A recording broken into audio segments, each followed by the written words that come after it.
Misaotra an'Andriamanitra indray isika ary havana malala satria tompo-pitahiana nomen'Andriamanitra rehefa tonga ny andro toy izao. Miainao anatin'ny fisafotofotoana ny fiainany zanak'olombelona. Ary matetika aza no lany andro isika ny mieritreritra ny hoe ahoana ihany ny hafarana. Amin'ity androany ity dia hijery indray isika ny fitantanana sy ny safidy tsara ary ny tontolo manodidina izay miarantsika miaina fa anisan'ny lesona lehibe ny anaovana safidy tsara. Nefa mialohan'izany dia andeha isika hiaraka hivavaka.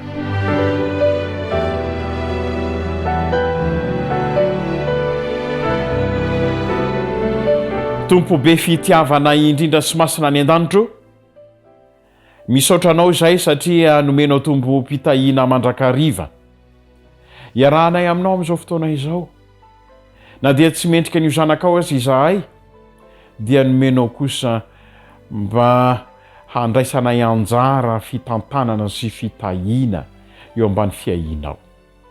Amin'izao fotoana izao dia hiaino ny afatra avy aminao indray izahay, mitoera ao am-ponay, mitoera ao an-tsainay amin'ny anaranao Jesosy Kristy. Amen.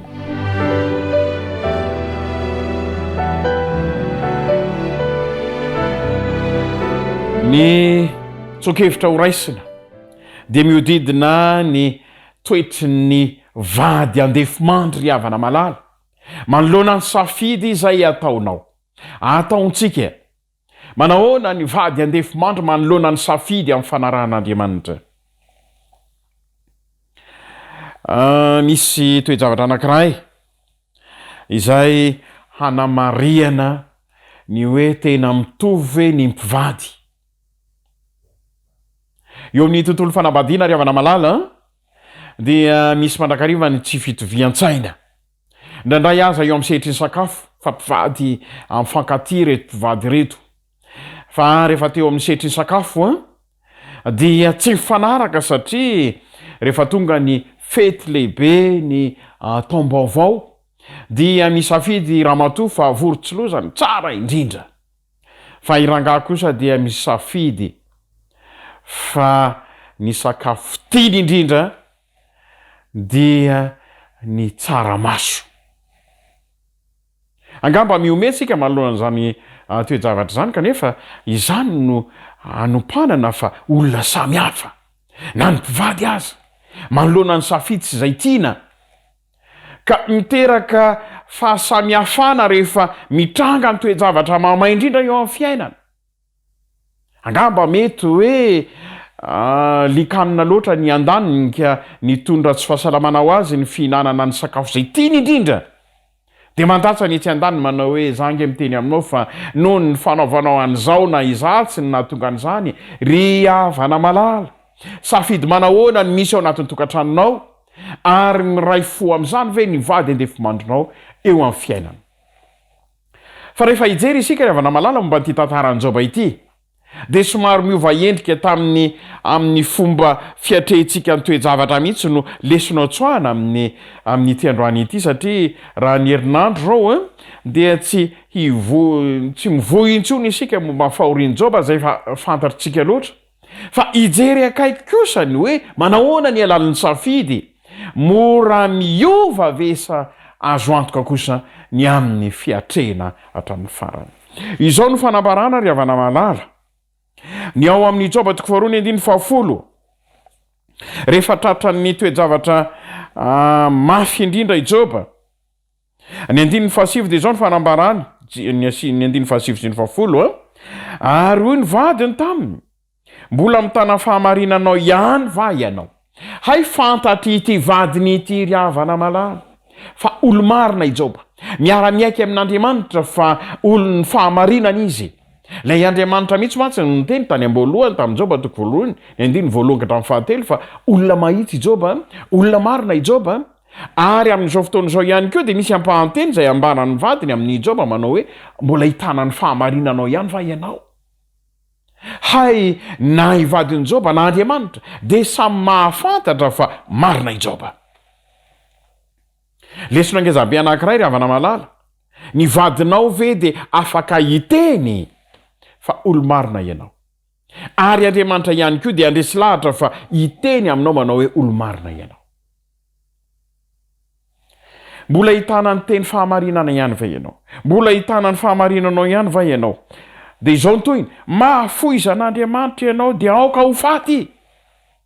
Hafahafa loatra ity vehivavy ity ry havana malala, izay mitaona ny Joba hiala amin'Andriamanitra, mba aoka ianao tsy ho marina intsony manomboka izao ka aoka ho faty. Ny dika teny lalina indrindra rehefa nisy fikaroana nataoko ry havana malala dia izao, hay ny tena fototra iaingany ity fiainany ity vehivavy izay vadiny Joba ity. Ny anton'izany fanontaniana izany dia izao, aza raharahiana intsony ny fiainana mandrakizay. Satria miala amin'Andriamanitra Joba, raha araka ny faniriany, olona tsy marina intsony ny ialanao amin'Andriamanitra, ary aveo ianao dia ho faty. Toa ny Jodasy ry havana malala, hiala amin'Andriamanitra ao anatin'ny tsy fahamarinana ary dia amony tena. Io ny safidy tiany'ity vehivavy ity ry havana malala, izay hahatonga ny Joba ihany koa mba hiala amin'Andriamanitra. Ry ray aman-dreny malala, ry mpivady malala, mitovy mirazotra ve ianareo mivady manoloana ny fanompoana an'Andriamanitra?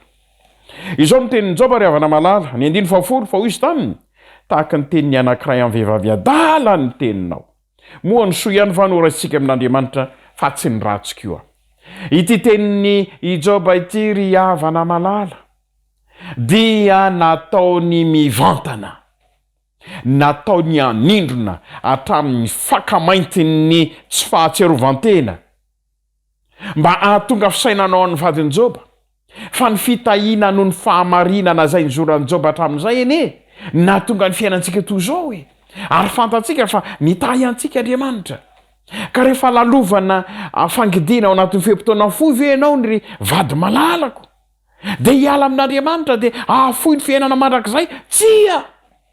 Toy ny hevitra adala izany ry havana malala. Ary izany nahatonga ny Joba nanitrikitrika teo amin'ny vadiny fa toy ny olona adala, amin'ireny adala misy eto amin'izao tontolo izao ireny, dia iray amin'ireny ianao. Re havana malala, izay maninitsiny ny ho avy mandrakizay, izay maninitsiny ny fialana amin'Andriamanitra ninonina midona eo amin'ny fiainany, dia toy ny olona adala. Mivantana izany fanambarana izany kanefa tsy maninona fa ny Baiboly miresaka an'izany. Rehefa tratrin'ny toe-javatra mangidy isika ry havana malala, ka handao an'Andriamanitra, dia i Joba no miteny fa toy ny hevitr'olona adala ny hevitrao. Midika izany ry mpiaino malala fa izao, ninona mitranga eo amin'ny fiainana na dia hatramin'ny farafofonaina aza, dia tsy azo ataony miala amin'Andriamanitra. Eny fa na ny vadinao aza no mitaonanao hiala amin'Andriamanitra, dia tsy fanao izany ry havana malala. Ary izany no ampodian'Andriamanitra indray fitahiana ho tsara fiafara eo amin'ny tantaram-piainantsika. Satria izany ny fiainan'i Joba, akory ny aravon'ny lanitra ray manontolo,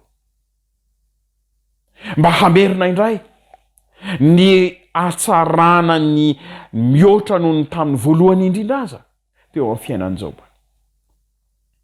Mahasarika ity zao tontolo izao ity, mahasarika eo amin'ny lafi-piainana tsy mahatehitraka, mahatonga antsika hisafidy fiainana hafahafa. Satria rehefa tsy hitahy anahy anao Andriamanitra dia alaiko mandeha. Ho amin'iza moa ianao? Ary izany no tsapan'i Joba hatrany am-boalohany hatramin'ny farany. Fa ity Joba ity dia nanana finoana matanjaka sy mahatehidera. Io ny tsy ambaratelon'ny fanompoana izay miariary indrindra eo amin'ny fiainana. Ary ireo patriarika izay tsara fiafara rehetra dia nisafidy lalam-piainana toy izany teo amin'ny fiainana. Satria zanak'Andriamanitra isika.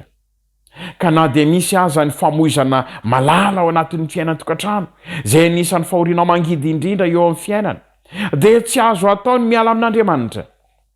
Na hiara-ny fahoriana mangidy aza isika na dia mahantra fadiranovana aza dia tsy azo atao miala amin'andriamanitra.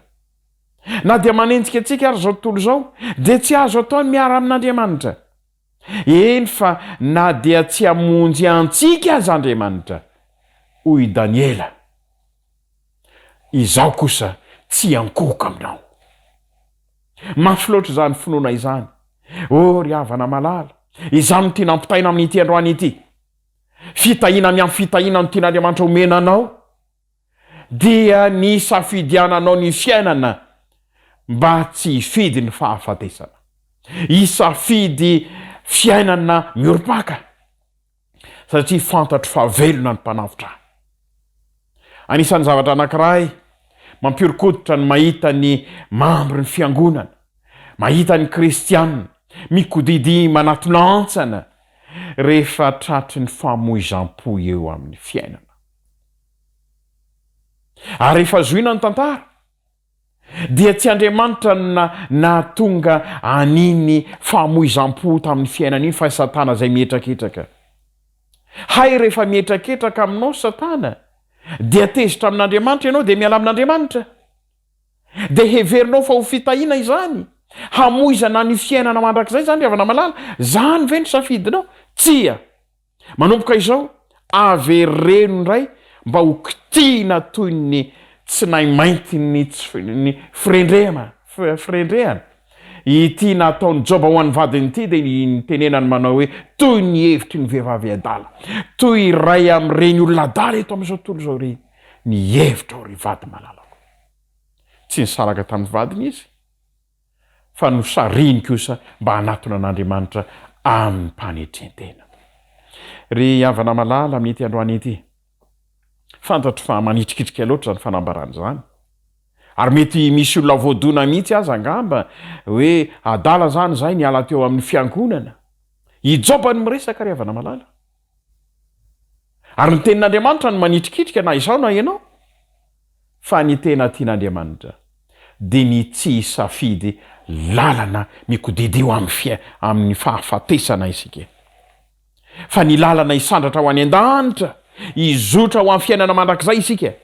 Satria rehefa avy Jesosy Kristy, izany olony finoana izany no angonina eto amin'ity zao tontolo izao ity.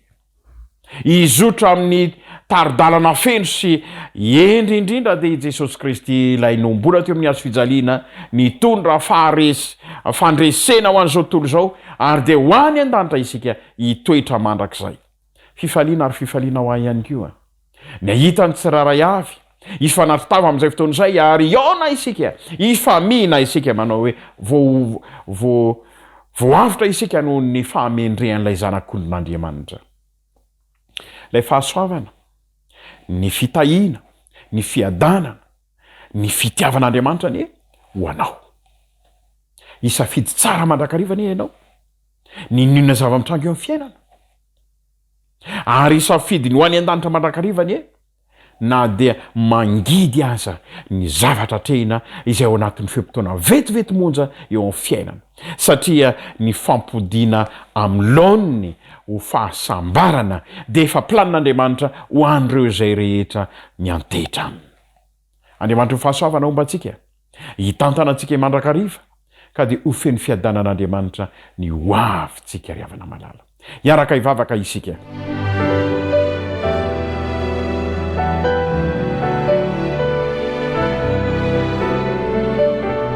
Be fitiavana ianao ray malalo ary lany aika izahay ny amin'ny fahendrena lalina avy amin'ny teninao.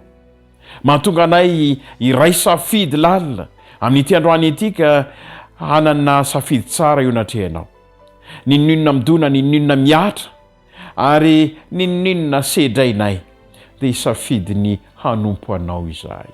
Tsy hiala aminao ho iza moa izahay ary ho andeha aiza moa izahay. Ankehitriny ray malalo dia mitondra ambavaka mandrakariva ny tenako amin'izao fotoana izao. Ny sofina rehetra nandrezany afatra izany ine dia ho sofina hitahiry ny fahendrena mandrakariva ka ny safidy tsara no hianteheran'ny fiainany. Mety izy ianao taridalana anay ary mandritra ity tontolo ny fiainana ity mihitsy dia azo antoka fa eo anilanay ianao amin'ny anaranao jesosy kristy amen.